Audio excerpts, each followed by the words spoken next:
desarrollar. Y si lo intenta, va a fracasar. ¿Por qué? Porque la gente no está lista para eso.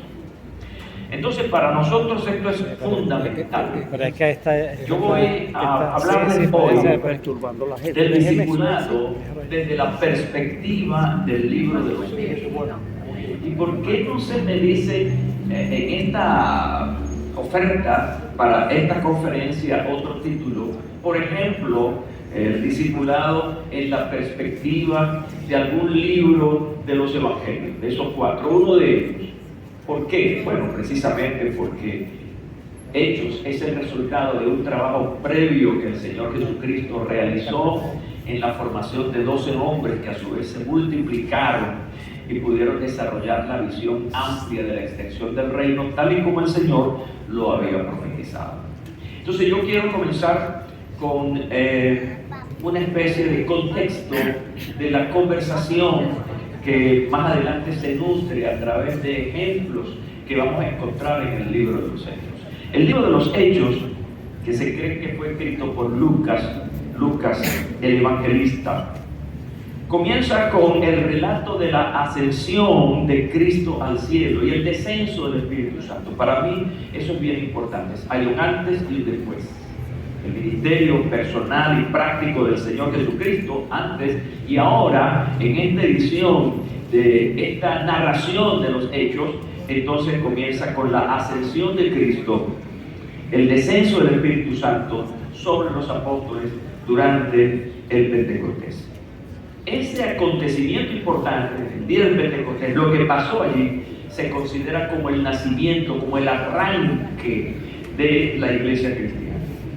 Los Hechos también continúan detallando las acciones y la evangelización del apóstol Pablo mientras intentaba llevar el evangelio de Jesús a los gentiles, a todo el mundo. Hay dos aspectos muy importantes allí.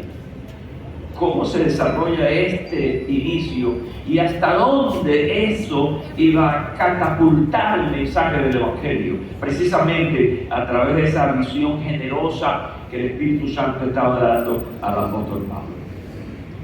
Hechos también nos proporciona información valiosa, y esto es importante, de cómo formar una iglesia, cómo se establece una iglesia, el modelo inicial de esa iglesia en Jerusalén. Pero también nos ayuda en el sentido de preparar, de discipular a los creyentes para que puedan seguir el trabajo de la expansión del reino de Dios. Hoy en día, en este momento que estamos hablando, reunidos aquí, Hechos de los Apóstoles como un manual sigue siendo una guía relevante para líderes y fundadores de iglesias sobre cómo desarrollar y hacer crecer sus congregaciones o comunidades espirituales. La primera cosa que quiero lanzarles como una oferta: ¿quieres que tu iglesia crezca y se desarrolle? Entonces hay que comenzar a hacer un estudio expositivo del libro de los Hechos, porque ahí está el meollo del asunto, ahí está el arranque. Podemos incluir en este contexto que Hechos de los Apóstoles incluye en su inicio un equipo apostólico que venía bajo un fuerte discipulado de manera presencial con el Señor Jesucristo. Por más de 3 años Jesús estuvo trabajando con estas personas, compartió con ellos sus mejores momentos como también sus mejores más críticos. Ellos pudieron conocer de persona a persona al Señor Jesucristo, así que pudieron tener una copia interesante de lo que significó el ministerio del Señor Jesús. Yo me imagino que ellos pensarían que nosotros no podríamos ser diferentes a lo que el Señor hizo, a lo que el Señor nos enseñó. Así que ellos reeditan de alguna manera ese ministerio glorioso. Y esto es bien importante, que la iglesia del Señor haya comenzado con personas que vivieron con el Señor Jesucristo, para que con esa misma pasión con que fueron enseñados pudieran seguir desarrollando el mensaje del Evangelio. Este equipo es importante observarlo desde la perspectiva de que fueron escogidos de manera intencional. Jesús tuvo una intención al aquella mañana bien temprano comenzar a llamar a uno por uno de esos hombres. No fue algo al garete. No fue algo sin premeditación. Jesús los había escogido ya y obviamente los escoge, pero también los capacita para la continuidad de la extensión del reino de Dios. Hay dos cosas importantes que todo pastor y todo líder en la cuestión del discipulado debe hacer. Primero, llamar a las personas. Hay que escoger a las personas, pero no las puede dejar solas. Hay que discipularlas. De eso va a depender el éxito de ese líder nuevo, capacitado, y obviamente de ese pastor que lo ha hecho. Se unen estas dos cosas bien importantes en este asunto. De manera que no hubo en lo más mínimo un atisbo de improvisación. Todo estaba, como decía el filósofo mexicano, todo estaba fríamente calculado. ¿Sabe quién es ese filósofo? No contaban con mi angustia. Jesús sabía entonces para qué los había llamado, no tanto por qué, sino para qué. Y eso revela intención. Y lo más importante de este asunto es que ellos tenían plena conciencia también para qué fueron entrenados. Y esta fórmula debe darse tanto en el que discipula como en la persona discipulada. Yo debo saber para qué estoy haciendo esto, pero el discípulo también ya debe tener una conciencia inicial, no al final, sino inicial, de para qué está siendo entrenado, para que al final no te agarren por sorpresa. Ay, yo no sabía que esto era así. No, recuerden, intencionalmente. Ahora fíjense, ya en el capítulo 1 del libro de los Hechos de los Apóstoles, se deja ver el conocimiento escritural, que esto es fundamental en este asunto, producto precisamente de ese tiempo de Jesús en que enseñó las Escrituras y les enseñó las primeras cosas del Evangelio. De manera que Lucas entonces relata el hecho del aposento alto, un hecho sin igual. De esta manera encontramos esa primera señal de un equipo apostólico que ya estaba hecho para enseñar la palabra de Dios.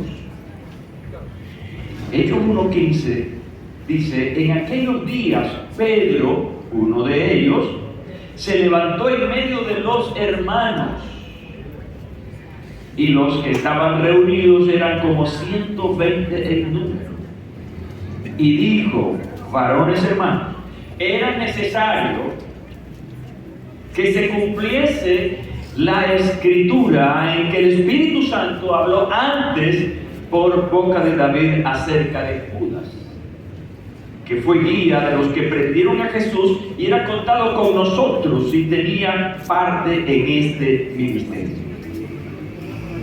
Pedro estaba aquí citando la escritura, se estaba refiriendo al libro de los Salmos, específicamente el 109 versículo 8, donde se menciona la idea de que alguien tomaría el lugar de aquel traidor llamado Judas. Uno de los grandes desafíos que enfrentarían los apóstoles era precisamente la reedición del discipulado. Y digo reedición porque ellos ya habían sido entrenados. Y eso no se quedó allí, sino que ellos tenían que seguir soltando esa rueda para que siguiera rodando, valga la redundancia. Esa era su más importante papel a cumplir. Ante muchos testigos, esto encarga a hombres fieles que sean idóneos para enseñar también a otros. Ahí va la rueda, indetenible, porque esto que Pablo enseñó a Timoteo nos ha llegado hasta nosotros, a nuestro tiempo. Somos producto de eso, somos una razón de eso. ¿Y nosotros qué vamos a hacer con esa rueda? Hay que seguirla, a echar a andar. Es nuestra responsabilidad hoy. Ahora bien, en el marco de este entrenamiento, yo la llamo vitrina. Esta es una vitrina donde se expone algo. donde se está exponiendo en esa vitrina cómo ser un hacedor de discípulos. Yo pienso que, miren, yo estaba oyendo a la hermana aquí en su informe bien amplio, y yo decía que lo primero, antes de sembrar una iglesia, lo primero es hacer discípulos. ¿Por qué? Porque esos discípulos son los que van precisamente a producir, vamos a decirlo desde ese punto de vista, iglesias, porque eso es lo que van a llevar a otras personas. Y en el marco de esta vitrina, de esta gran vitrina, donde nuestros colegas pastores de diferentes denominaciones como yo, estamos observando y estamos escuchando, permítanme decirles, se nos está vendiendo una iniciativa que no es humana, que es bíblica, que no es nueva, pero que nos está presentando una visión diferente en este sentido. Yo tengo en mi oficina un gran cuadro donde está Jesús mirando al mundo. Y cuando una persona llega a la oficina de consejería o algo así, yo le digo, mira el cuadro, ¿qué ves en el cuadro? Y las personas comienzan a relatarme todo lo que ven en el cuadro. Pero muchos de ellos no se detienen a decirme, del cuadro lo que me gusta es esto y lo que yo quiero señalar. En este gran cuadro del discipulado, de las estrategias y de las maneras de cómo hacerlo, nosotros nos estamos enfocando en ese gran cuadro, en esto que estamos proponiendo hoy. Es una visión general, pero se nos está llamando a algo muy particular, que es ese acercamiento directo y acompañamiento al discípulo. Entonces, permítanme ahora, a partir de estos minutos, ¿qué hora es? Hasta las 2 me van a aguantar. Habrá un café intermedio. Es una mala propaganda. Entonces voy a hablarte del discipulado, escúchame bien, desde la perspectiva del libro de los Hechos. Una perspectiva es lo que tú esperas de algo o lo que ves acerca de algo. Así que podemos decir que es lo que nosotros vemos en este maravilloso libro, que es un libro histórico, es un libro de relatos de hechos de los primeros que comenzaron a hacer este trabajo. Y obviamente el hito más importante en esto es el nacimiento de la iglesia cristiana evangélica. Entonces, la pregunta es, ¿por qué el énfasis en este libro? Bueno, las respuestas se las he dado ya unas 2 o 3 veces en esta conversación. A partir de allí nace la iglesia del Señor, número 1. Número 2, había que seguir predicando el evangelio. Y número 3, había que dedicarse, pero de manera muy rápida, a la formación de nuevos discípulos, sobre quien descansar entonces a continuación el liderazgo de la iglesia. Un liderazgo que comienza con el apostólico, pero después usted encuentra por ahí unos diáconos, una figura que no existía, y después encontró obispos, pastores.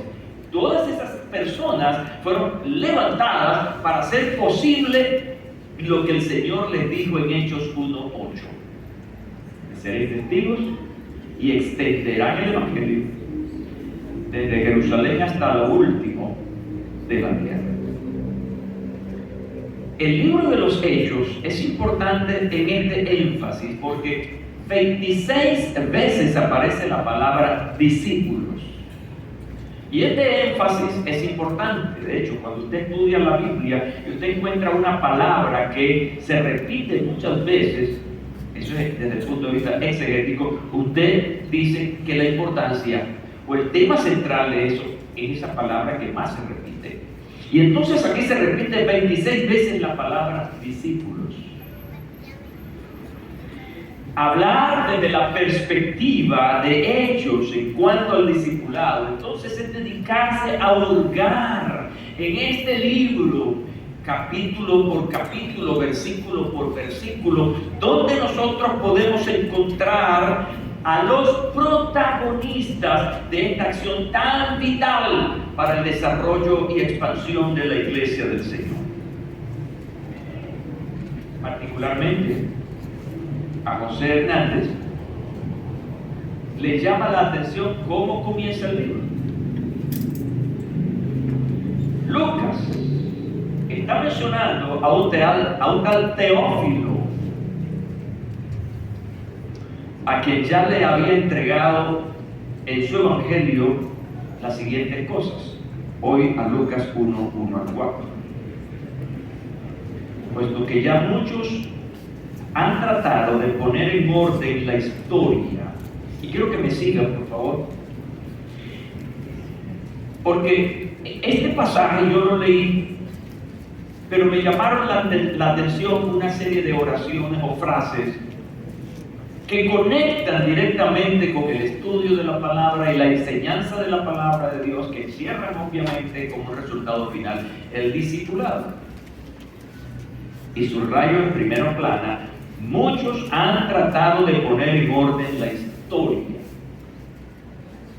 de las cosas que entre nosotros han sido ciertísimas.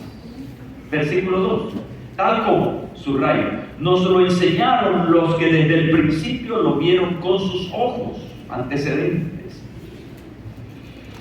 Subrayo, y fueron ministros de la palabra.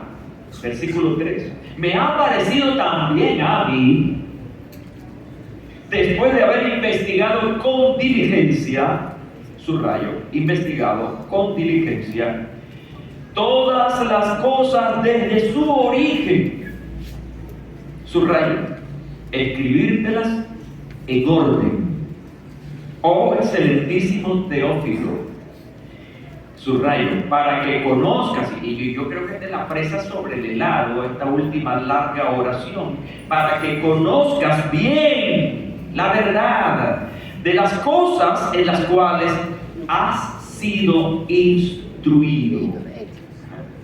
Instrucción, palabra colectiva con el discipulado.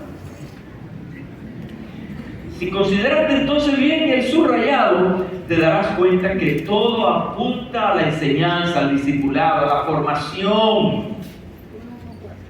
Y me parece bien interesante que deja también Lucas aquí plasmado que él también había sido instruido. Un punto importante. Ahora, en lo que yo considero la segunda lección del discipulado, así lo llamo yo, la segunda lección del discipulado de Teófilo, está aquí en el capítulo 1, versículo 1, pero ahora de Hechos de los Apóstoles.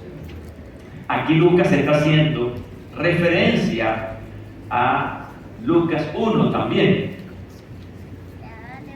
En el primer tratado que escribió anteriormente, oh Teófilo, hablé acerca de las cosas que Jesús comenzó a hacer y a enseñar. Ahora le está enseñando, en esta oportunidad, lo que yo llamo los acontecimientos del Cristo resucitado.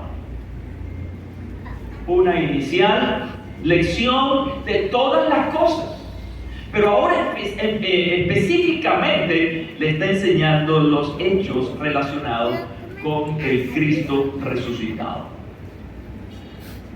Le enseñó entonces en orden. Esto me sugiere una idea importante. La enseñanza en el discipulado no puede ser una enseñanza desordenada. Debe haber un principio, una continuidad, un final en relación a una lección, porque nunca vamos a dejar de enseñar o de aprender la palabra del Señor. ¿Cuántos ya se saben todo? Levanten la mano los que se saben todos. Todavía estoy comenzando. Apenas estoy comenzando a aprender. Porque así como la vida física se compone de etapas, la infancia, la pubertad, la adolescencia, la juventud, la gente contemporánea, ya entonces los adultos mayores, cada una de esas tiene unas características. La vida cristiana también tiene sus etapas y cada día necesitamos aprender más para desarrollarnos más y sobre todo para aprender a dar más. Ahora, en este comienzo brillante del libro de los Hechos, y que revela ser un evidente contenido que avala el discipulado, voy entonces a entrar en la primera información sobre protagonismo, personas que fueron vitales para esto. La primera reunión bíblica se da precisamente en el aposento alto, en esa reunión de los 120, que en obediencia estaban allí esperando el cumplimiento de la promesa del Señor. ¿Qué es lo que dice allí? Varones hermanos, era necesario que se cumpliese la escritura en que el Espíritu Santo habló antes por boca de David acerca de Judas. Hay una referencia importante a la palabra de Dios en esa reunión. Ciertas características de un discipulado aplican en este pasaje, corto, pero que aplican. La primera de ellas es que el discipulado debe ser intencional. Creo que mencioné esa palabra ya, pero es importante que siempre seamos amistosos entre discipulado e intención, o intención y discipulado. Esas dos palabras deben estar juntas. La instrucción de Jesús apunta a eso. Y a mí me llamó la atención. Dice Lucas, refiriéndose al Señor: entonces los que se habían reunido le preguntaron diciendo: Señor, ¿restaurarás el reino a Israel en este tiempo? Una pregunta teológica que el Señor siempre respondió las preguntas, pero en esta oportunidad rehúye a responder esa pregunta.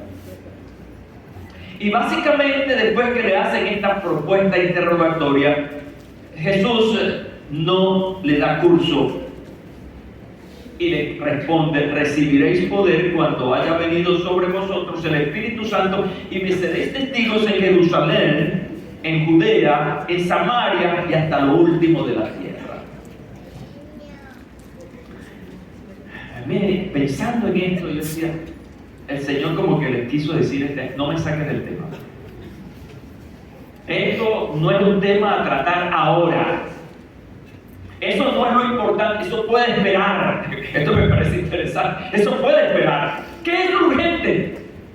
Que me sean testigos. ¿Qué es lo urgente? Y es urgente para nosotros hoy, 2000 años después de esto, es urgente para nosotros hoy que sigamos siendo testigos del Señor Jesucristo y que llenemos la tierra de la palabra de Dios.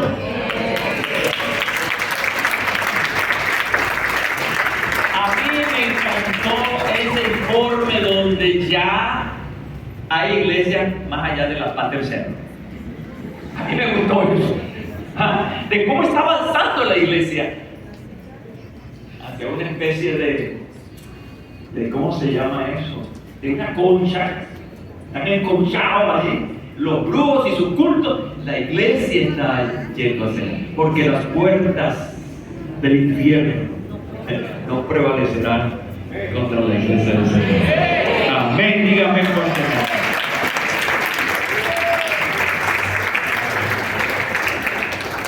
La segunda característica que veo en este pasaje aquí es que hubo quien enseñara. Se levantó Pedro. Hizo el papel de un maestro, de un discipulador. Y yo llamaría esto el discipulado del Cristo resucitado. Jesús mismo entonces también participó de toda esta primera enseñanza que esos discípulos estaban recibiendo. La tercera es que el primer discipulador, escuchen bien, el primer discipulador enseñado por otro maestro. ¿Quién era? Pedro, obviamente. Pedro fue enseñado por el Señor, ahora está en la capacidad de poder enseñar a otros. Nadie puede dar lo que no tiene. Eso es una máxima pedagógica. Quiere decir que un maestro de escuela, un maestro, un disertor, esa persona tiene que haber sido entrenado para eso. Y aquí está Pedro dando testimonio de lo que él había aprendido. Así que otra característica aquí es que las escrituras se convirtieron en ese momento en un recurso didáctico para entonces enseñar la palabra del Señor. No sería, escuchen bien, no sería un genuino discipulado si no es bíblico. Todo lo que hemos hablado hasta ahora, en esta mañana, ya tarde, acerca del discipulado, tiene una fundamentación bíblica. Enseñarlo de otra manera es apócrifo, es maligno, como dijera el apóstol Pablo. Veamos ahora entonces al apóstol Pablo, ahora que lo menciono. Yo he llegado a esta conclusión y es una propuesta que en esta conferencia yo hago. Yo digo que después de Jesús, el gran discipulador fue el apóstol Pablo. No solamente de las cosas sencillas, básicas, sino de las profundas. Hay que leer a Pablo para darse cuenta de la profundidad teológica. De hecho, todo el sistema teológico que estudiamos hoy en día está en gran parte fundamentado en la enseñanza de Pablo, sus escritos. Así que le salió bueno al Señor. La tumbada ya le cayó bien, dejar los ciegos le cayó bien. Se portó bien, aprendió bien la lección. No esperemos que eso nos pase a nosotros. Mira, Pablo podemos decir que fue un apóstol y discipulador que se enfocó comprometidamente en enseñar y preparar a otros y llevarlos a un nivel alto de la fe cristiana. Tanto fue su compromiso que no se quedó en la geografía del Medio Oriente, sino que subió hasta Occidente. A nosotros los gentiles. Nosotros estamos aquí gracias a alguien que obedeció al Señor y tuvo la pasión suficiente de traernos el Evangelio a nosotros. Aquí estamos nosotros por el gran trabajo que el apóstol Pablo realizó. Amén. Y que por su gran ejemplo otros padres de la iglesia siguieron adelante. De manera que su discipulado se caracterizó por el ejemplo, la enseñanza, su relación personal. Uno ve, por ejemplo, ahora que estamos hablando de discipulado, esa relación tan estrecha de todos con uno más, con Timoteo, a quien lo tomó así de reciente y lo acompañó. No solamente le enseñó verbalmente, sino que lo enseñó con sus hechos, estuvo con él siempre. Y le salió bueno también. Pablo no solo transmite el mensaje de Cristo, sino que también enseñó transmitiéndolo a otras personas. El currículum, y aquí quiero detenerme más porque hay mucha tela que cortar, pero la vamos a cortar rápido. El currículum personal del apóstol Pablo en relación al discipulado. Se me olvidó pedirle que tuviera su Biblia abierta en el libro de Hechos de los Apóstoles, porque voy a tocar algunas cosas ahí, voy a citar algunos y usted lo va a encontrar rápidamente. Por ejemplo, parte de este currículum, Hechos capítulo 9, versículo 1 al 17, nos revela una verdad que debe estar presente en todos nosotros hoy. Un discipulador debió ser discipulado primero. Eso es como cuando usted prepara su hoja de vida o su currículum y la primera, su primer estudio ya, entonces pues me gradué de bachiller, por ejemplo, en el año tal. Y después vienen otras especialidades. Bueno, ¿qué fue lo primero? Lo primero es que él tuvo que pasar por una escuelita. Nada fácil por la experiencia práctica, pero luego de lo práctico vino, en este caso vino el conocimiento. Y es que a diferencia de los otros apóstoles, Pablo no tuvo el mismo discipulado que ellos. Él no tuvo el privilegio de escuchar al Señor, sentarse a escuchar al Señor. Él tuvo que ser tratado. De eso que pasó en el camino a Damasco, él fue direccionado a recibir las primeras instrucciones de un profeta Ananías. Dice Lucas que habiendo tomado alimento recobró fuerzas y estuvo Saulo por algunos días. ¿Con quién? Con los discípulos que estaban en Damasco. Es decir, que él entró a formar parte de esos discípulos para comenzar a recibir sus primeras lecciones. Quiero decirles que Pablo no era un ignorante, un loco de carretera. No, él era un hombre sabio, inteligente, preparado por un gran sabio, Gamaliel. La literatura secular considera al apóstol Pablo como un filósofo, como un hombre de gran sabiduría, pero sí ignoraba otras cosas. Mira, aquí esto es una gran enseñanza para nosotros. No importa cuánto tú hayas estudiado, pero sí eres ignorante en relación a otras cosas que no conoces. Yo decía en estos días, el domingo, en una conferencia allá en la iglesia, hablando sobre la palabra ignorante, la cual muchos la ven despectiva, pero es una palabra correcta, porque ignorar es que algo que tú no sabes. ¿Hay algún astrónomo aquí? Si hay algún astrónomo aquí, yo me pusiera a hablar de astronomía, que no soy astrónomo, esa persona me pediría la palabra y me diría: disculpe, pastor, pero usted es un ignorante. Ciertamente, y no debo ofenderme porque yo no conozco nada de astronomía. Yo veo el sol y digo que es el sol, yo veo los negros de la luna y las estrellas, pero más allá no sé nada. Pablo sabía mucho, pero era un ignorante. ¿En cuanto a qué? A las cosas de Dios, especialmente a las cosas del Jesús resucitado. Nunca creas, pastor, pastora, líder, que tú lo sabes todo. No. Y en la cuestión del discipulado tenemos mucho que aprender. ¿Para qué? Para. Dentro de este currículum, junto a Bernabé realizó un trabajo de 1 año enseñando en la nueva congregación de Antioquía. Capítulo 11, versículo 25 al 26. Después fue Bernabé a Tarso para buscar a Saulo. Todavía lo llamaban Saulo. Y hallándole le trajo a Antioquía. Y se congregaron allí todo un año con la iglesia. Y enseñaron a mucha gente. Y a los discípulos se llamó cristianos por primera vez en Antioquía. ¿Quién estaba ahí ayudando a Saulo? Ahí estaba Bernabé. Todos necesitamos un Bernabé en la vida. Nunca debemos estar solos. Hace 20 años, por razones que no tienen que ver en este momento, yo tuve que salir de una organización que amé y trabajé toda mi vida, 26 años. 2 años después de haber salido de allí, comencé a sentir mi profunda necesidad. Primero, la profunda soledad. La soledad es buena, porque te promueve a algo. Mi profunda soledad de compartir de tú a tú con otros pastores. En mi larga trayectoria en la ciudad de Valencia tengo amigos pastores de diferentes denominaciones, gracias a Dios. Pero yo quería otra relación, una relación de oración, de alguien, escuchar a alguien. Así que Dios puso en mi corazón y el de mi esposa que comenzáramos a invitar a algunos pastores para orar juntos. Y así nació una iniciativa que ya tiene 18 años, que se llama Pastores Compañeros de Oración.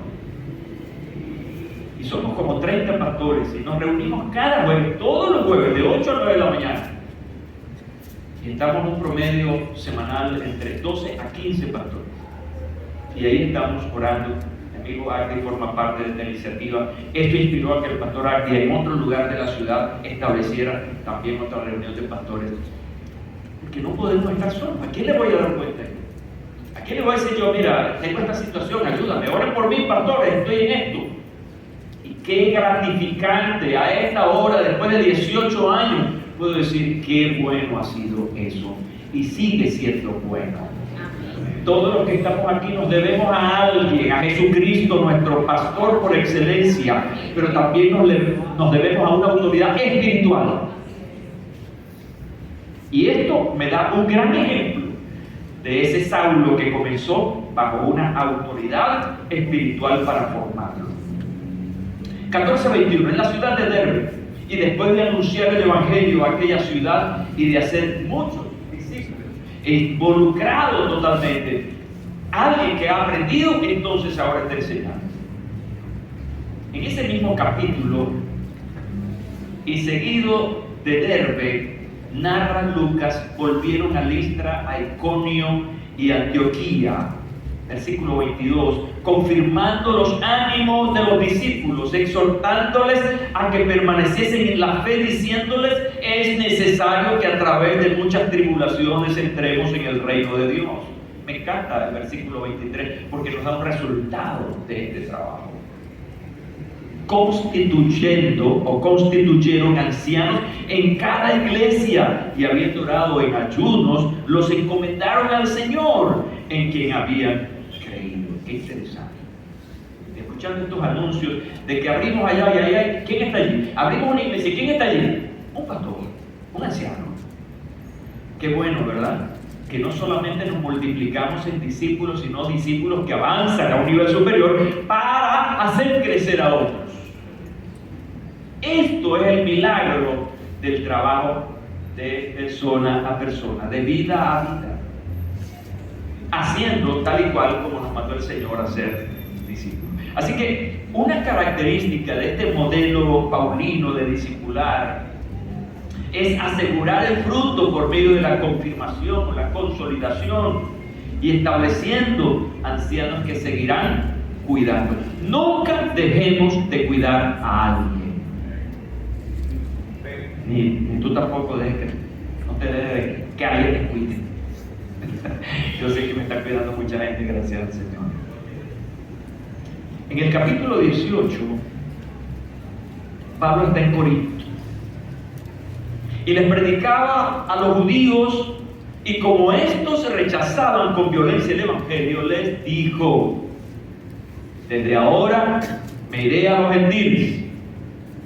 Y saliendo de allí se fue a la casa de uno llamado Justo, temeroso de Dios, la cual su casa estaba junto a la sinagoga. Y Crispo, el principal de la sinagoga, vaya que bueno, creyó en el Señor con toda su casa. Y muchos de los corintios, oyendo, creían y eran bautizados. Entonces el Señor dijo a Pablo en visión de noche: no temas, sino habla y no calles, porque yo estoy contigo y ninguno pondrá sobre ti la mano para hacerte mal, porque yo tengo mucho pueblo en esta ciudad. Y el versículo 11 nos revela esta gran entrega: y se detuvo allí 1 año y 6 meses enseñándoles la palabra de Dios. Si tú estás haciendo el bien, estás enseñando la palabra de Dios, la promesa que el Señor te trae aquí para confirmarte es que nadie te va a hacer daño. ¿Cuánto creen eso? Yo me imagino en tantos años de cuántas cosas el Señor me ha guardado. Sé que han habido intenciones de brujos de hacer cosas, no ha pasado nada. Un día estábamos en el templo y llega una de las personas de seguridad y me dice: pastor, le dejaron esto. Y entonces alguien me dijo: no lo tome, pastor. Así que la gente de liberación, Casa Demonio, ahí en esta iglesia, Ministerio de Liberación, me dice: no, pastor, vamos. Y revisaron el asunto. ¿Y qué era el asunto? Brujería. Y debían la persona que lo dio, esto debe ser recibido directamente por el pastor. Pero el discernimiento espiritual de un pastor y llamaron a esta gente, abrieron la cosa esa y encontraron que había cosas de brujería. ¿Cuántas cosas el Señor nos ha guardado? En barrios peligrosos, haciendo visitas pastorales, que yo sé que son barrios peligrosos.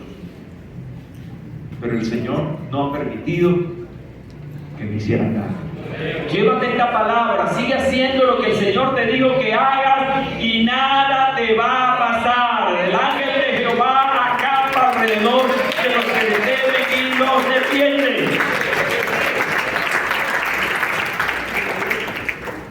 Estoy viendo mucho a mi derecha, hacia la parte baja, por un aviso amarillo que está allá.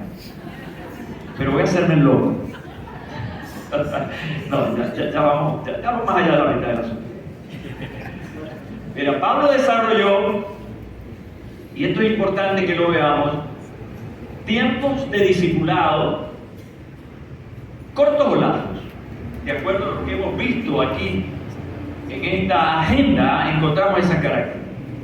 Voy a reseñarles de acuerdo a la perspectiva de los hechos. Usted sabe, voy a reseñarles algo. El Corinto duró 1 año y 6 meses. en Éfeso por espacio de 2 años. Y bueno, en Roma, Pablo predicó allí por 2 años cuando lo tuvieron arrestado en su propia casa.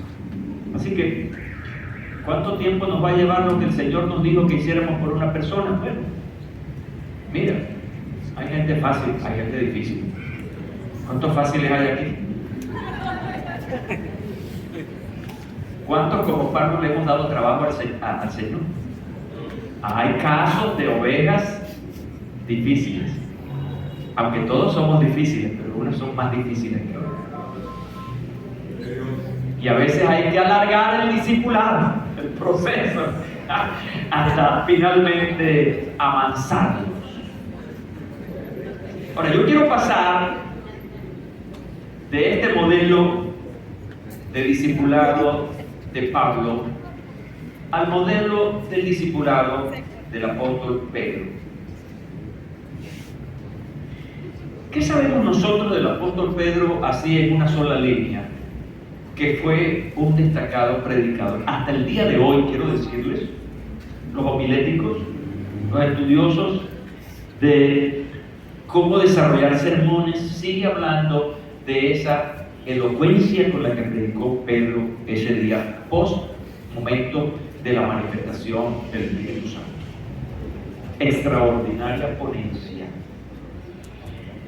Y él fue guiado por el Espíritu Santo y se convirtió en eso, en un gran predicador. Pero aparte de eso, en Pedro podemos ver también un gran desarrollador de milagros. No me malinterpreten cuando digo desarrollador de milagros en la perspectiva de que es él. No, desarrollador de milagros por el Espíritu Santo en él. Pocas veces encontramos a Pedro como discípulo, hasta donde la palabra del Señor nos muestra. Pero hay un hecho importante en el desarrollo del ministerio del apóstol Pedro en relación de dar palabra de Dios intencionalmente a un grupo o a una persona o a un grupo de personas. Aposento alto es la primera que encontramos. Esa excelente exposición, que ya más que todo fue muy colectiva, en su predicación del día de Pentecostés. Pero yo le tengo un nombre a este modelo de discipulado del apóstol Pedro. Yo lo he llamado un discipulado sobrenatural, por las características que encuentro yo en ese sentido.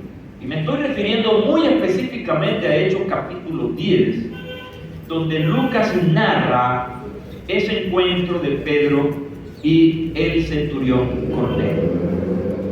Estos hechos de verdaderamente llaman la atención de la manera tan coincidentes, ¿ya? Cómo se dieron, cómo el Espíritu Santo habló a uno y habló al otro, cómo se dieron esos hechos, indudablemente de carácter sobrenatural, porque ciertamente obraron seres humanos, pero por encima de ellos encontramos aquí una participación angélica, una participación divina, por lo tanto sobrenatural. Lo primero que encontramos aquí es que un ángel de Dios es quien promueve este encuentro en Cornelio por una manifestación espiritual. Un ángel de Dios entraba donde él estaba y le decía: Cornelio. Él, mirándole fijamente y atemorizado, dijo: ¿qué es, Señor? Y le dijo: tus oraciones y tus limosnas han subido para memoria delante de Dios. Y le da una instrucción: envía pues ahora a hombres a Jope y haz venir a Simón, el que tiene por sobrenombre Pedro. Detalles, por detalles inclusive equivocados.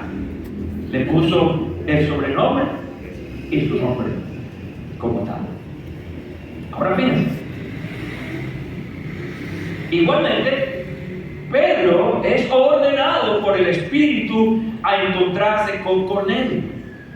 No había celulares, no había GPS, no había nada de eso, solo la dirección divina. Y mientras Pedro pensaba en la visión, le dijo: ¿quién? El Espíritu: he aquí, 3 hombres te buscan. Levántate pues y desciende, y no dudes de ir con ellos, porque yo los he enviado. Entonces Pedro, descendiendo a donde estaban los hombres que fueron enviados por Cornelio, les dijo: he aquí, yo soy el que buscáis. ¿Cuál es la causa por la que habéis venido? Ya entonces los dos estaban conectados. No se conocían el uno al otro, pero estaban conectados en el mundo sobrenatural. Y aquí se revela entonces, en tercer lugar, algo interesante. Y es que Cornelio no espera solo a Pedro. Este es un hecho importante. Dice el pasaje: Cornelio le estaba esperando. La gente está esperando, querido pastor, querido líder. Hay una necesidad. El problema de la gente es que está esperando algo, pero no sabe qué es. No logra identificar aquello que espera. Están conmigo, ¿verdad? La gente cree en otra cosa. ¿Qué está esperando la gente? Que haya cambios económicos, cambios políticos. Hay algo en ellos, pero realmente la profundidad puede resolverse eso. Sin embargo, sigue la espera. Y esa espera tiene que ver con algo espiritual. Buscan la paz aquí, buscan la paz allá, ¿no? Cornelio los estaba esperando, habiendo convocado a sus parientes y amigos íntimos. Halló a muchos que se habían reunido. Esta es la visión de Pedro. Encontró a mucha gente reunida. Versículos 21 y 27 respectivamente. Este versículo muestra la ampliación de lo que sería un discipulado. Para exponer, como dijo Cornelio, esto es bien importante, nosotros estamos aquí en la presencia de Dios para oír todo lo que Dios te ha mandado. Ojalá llegue ese momento de experimentar esto de un discipulado sobrenatural. Que cuando le hablemos a alguien, esa persona dice: yo estaba esperando que alguien viniera a hablarme de eso. Conexiones divinas. Y eso tiene que ver precisamente con lo sobrenatural. Pero para que ocurra, tiene que pasar algo primero. Y tenemos que volver al pasaje.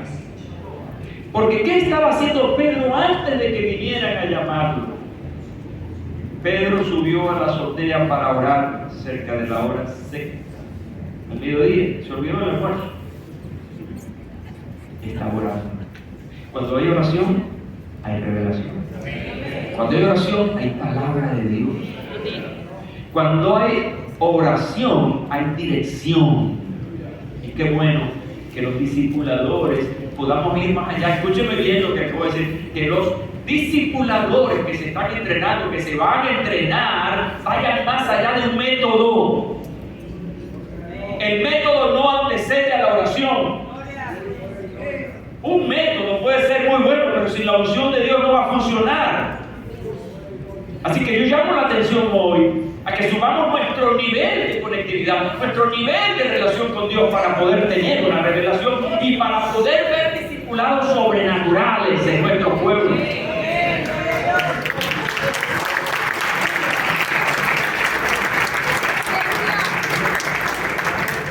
Me encanta cómo Cornelio se expresó acerca de Pedro. Nosotros estamos aquí en la presencia de Dios. ¿Para qué? Para oír todo lo que Dios te ha mandado. Debemos ser cuidadosos con lo que estamos enseñando. No nos salgamos de eso. Así como Cristo no se salió por la pregunta que le hicieron. No, Él se metió donde es su tema. Mira, en lo que tú estás enseñando a un discípulo, no te vayas por otro camino. Si, por ejemplo, estás enseñando a algún discípulo y te pregunta: mira, ¿y cómo crees tú que se va a resolver la situación del país? Dígale: no os toca a vosotros. No, eso no te toca aquí. No, momentito. Eso lo hablamos después y nos metemos en el tema, porque cuando te metes aquí, te pierdes de allá. Y esa palabra que va llevando un hilo divino, un hilo del Espíritu Santo, por un descuido y por apartarnos, puede traer consecuencias garrafales en la vida de un discípulo. Se pierde la unción, se pierde la bendición. ¿Sabes que uno de los enemigos más poderosos, instrumentos del enemigo más poderoso, precisamente es la distracción? Sacarnos del enfoque, sacarnos de la verdad. Entonces, seamos intencionales, pero también seamos cristocéntricos en la enseñanza de la palabra. Esta es mi última cosa que les voy a enseñar hoy. El discipulado, escúchame bien, tiene que ver con corrección. El discipulado viene para corregir. ¿Corregir qué? Una vida maltrecha, una subcultura, y hay que meterlos en la cultura del reino. Ellos vienen de la cultura del mundo, donde todo me es lícito, donde hago lo que me da la gana, permiten la mala palabra, permítame la mala palabra. Entonces, hay que corregir al discípulo por la palabra, lo vamos corrigiendo. Y voy a enseñar esta mañana acerca del discipulado correctivo, y que lo tomo de una experiencia quizás única de estos protagonistas, que yo sepa, Priscila y Aquila. Capítulo 18, versículo 26. Priscila y Aquila escucharon en la ciudad de Éfeso a cierto predicador llamado Apolos. Su nombre indica ya que era griego, ¿verdad? Y las características de este predicador, al oír, llamaron la atención de que era un predicador elocuente y fogoso. Ese no soy yo, ese fue Apolos. Pero aun cuando era elocuente, hablaba bien y era fogoso, ellos como discipuladores, como de mayor experiencia en algo tan importante que era la palabra de Dios, detectaron algo en este predicador. Dice que entonces lo tomaron aparte y le explicaron con mayor, quiere decir que sabía algo, con mayor exactitud el camino de Dios. Por eso es bien importante la cuestión de entregar cuenta. Pero te voy a decir una cosa. Así como hay que entregar cuenta, también hay que saber pedir cuenta. Y para pedir cuenta, nosotros tenemos que ser buenos observadores. ¿Cómo está haciendo ese discipulador el discipulado? ¿Qué está enseñando a esa persona? ¿Cómo lo está enseñando? ¿Cuál es su tono a la hora de enseñar? ¿Y cómo lo vamos a saber? ¿Cómo vamos a saber cómo lo está haciendo? Bueno, hay que observar. En nuestra célula, los supervisores van a una célula y no hablan. Ellos no hablan, se sientan y están observando todo lo que está pasando allí, y muy especialmente lo que el líder está enseñando, cómo lo está enseñando. Y entonces corrigen. Nuestros predicadores, yo estoy allí sentadito y tengo mi celular aquí y lo estoy escuchando y voy anotando allí las cosas buenas como también las cosas que debo corregir, y eso hago. De manera que es muy bonito distribuir responsabilidades en muchas personas para el discipulado, pero también esa responsabilidad tiene que ver con quien le da, un lenguaje actual. El que le da al ciego, ¿qué cosa? El garrote. La responsabilidad mayor. Mi esposo y yo hablábamos en estos días sobre los predicadores nuestros, y estábamos hablando de eso, y yo le decía, debo hacerlo, porque es mi responsabilidad. El pastor es el responsable de la enseñanza en la iglesia. ¿Y cómo es posible que una persona que usted le ha delegado a enseñar esté enseñando cosas raras? Entonces, alguien diría, 2 más 2, 4. Quiere decir que el pastor está enseñando mal.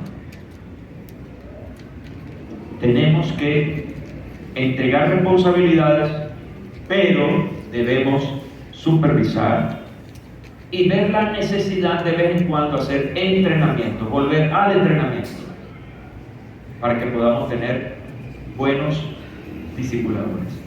Termino con esta revista. Se requiere para un discipulado integral quien enseñe la Biblia, el Espíritu Santo y los discípulos. Solo así se puede dar un discipulado integral. 2, se requiere de transformación personal antes de multiplicarse en otros. Mire el ejemplo del apóstol Pablo. Imítenme a mí, así como yo imito a Cristo o imite al Señor. Me gustó esto. ¿Seríamos capaces nosotros de retar a nuestros líderes y decirles, aquí estoy, hermano, imítenme a mí? A mí me suena eso en la mente, de yo pararme un día ante la congregación y decirle, hermano, imítenme a mí, de ahora en adelante imítenme a mí. Pero eso es lo que un líder, un pastor debe transmitir a su congregación. Y necesitamos una transformación personal antes de multiplicarnos en otros. En esto pudimos ver que se combinan instrucción, corrección y ejemplo práctico. Finalmente, discipulado, cristocéntrico, orientado a la misión de alcanzar a otros. Los modelos vistos aquí de Pablo, Pedro, Priscila y Aquila nos desafían a todos a reeditar este discipulado apostólico ahora, aquí y en nuestro tiempo.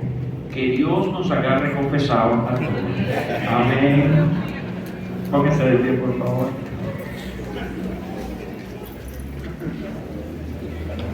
Me encantó, un poco extenso, pero me encantó. Sobre todo el resultado. Todo lo que la hermana dijo, ¿está aquí todavía? ¿Dónde está? No, yo estoy aquí estoy. Pero me encantó la última parte, que son los resultados. Y si eso son resultados, quiere decir que lo otro funciona. Amén.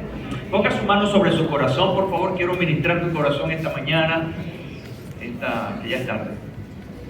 Padre, en el nombre de Jesús, quiero agradecerte tanto esta oportunidad que me has dado en este día de estar aquí en Chivacoa y en esta audiencia maravillosa para enseñar esta palabra. Oro para que el Espíritu Santo marque corazones hoy. Ese corazón ahora sea marcado por tu palabra, Señor. Y que de esta reunión salgan mis colegas pastores comprometidos más allá de lo que están haciendo ahora en tomar este entrenamiento de uno a uno, de hacedores de discípulos, para alcanzar a muchos más para el reino de Dios, y en la conciencia de este momento que tu venida está pronta, Señor. Que aprovechemos bien el tiempo, porque los días son malos. Te doy honra y gloria a ti, Padre. Amén y amén. Un gran abrazo para todos. Dios los bendiga. Gracias por venir.